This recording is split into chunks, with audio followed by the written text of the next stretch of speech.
Faut-il s'en inquiéter ou pas, les réseaux sociaux seraient la première source d'information chez les jeunes. Stéphane Corr, bonjour. Bonjour Alexis. Bon, déjà on va se réjouir, ça veut dire que les jeunes s'informent. Déjà, premièrement, c'est-à-dire à moitié plein. Oui, alors pas seulement à moitié plein, ils s'informent, mais ils s'informent différemment que leurs aînés. Voilà. Maintenant, tous leurs aînés ne s'informent pas non plus. Donc il faut être conscient de ça. Maintenant, des réseaux sociaux comme YouTube, Instagram, TikTok sont des premières sources d'information pour les jeunes. Donc c'est ce qui ressort aussi de certaines études, dont une étude anglaise. On prend par exemple un compte comme celui de Hugo Décrypte en France, qui est un des comptes les plus suivis justement dans l'Hexagone, et pas que dans l'Hexagone, y compris en Suisse aussi. Ou sur TikTok, on a par exemple des fois 6 informations en 1 minute, où on a une information qui est traitée dans un format généralement d'1 minute. Et sur YouTube, on a des fois des formats plus longs, 20 minutes, 30 minutes, qui sont aussi traités par le même journaliste ou son équipe. Et là, les jeunes sont preneurs et ils font des choix parmi ce type d'informations. En Espagne, on a quand même un compte 3 ans après sa création qui s'appelle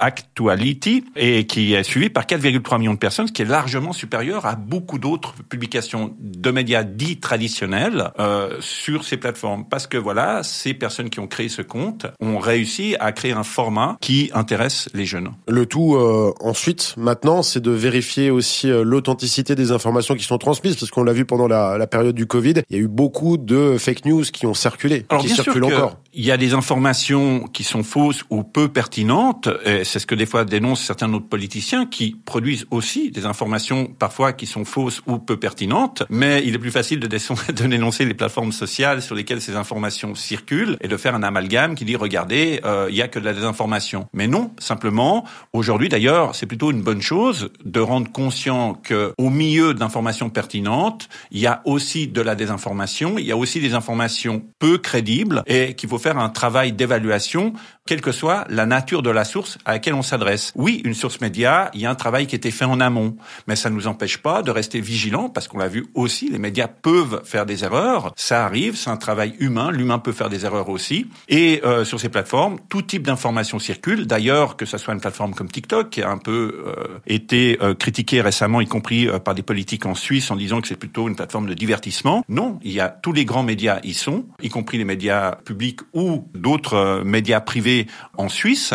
Les grandes organisations y sont, des scientifiques y sont, des enseignants y sont, et bien sûr, il y a plein d'autres contenus de divertissement ou des contenus faux ou peu pertinents qui cohabitent avec ces sources fiables. Un maître mot pour conclure, c'est éducation à l'information, savoir la décrypter. Oui, éducation à l'information, accompagnement. Si les parents ont des inquiétudes par rapport à leurs enfants qui consultent ces plateformes, qui s'arrêtent de temps en temps avec eux pour dire qu'est-ce que tu as retenu cette semaine comme information intéressante. Qu'est-ce qui t'a motivé, par exemple?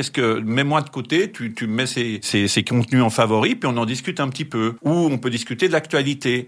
Mais attention, le parent doit aussi, lui, être vigilant par rapport à sa propre manière de se représenter l'information. Les biais cognitifs ne sont pas générationnels, ils sont transgénérationnels. Stéphane Corr, merci beaucoup. Merci à vous.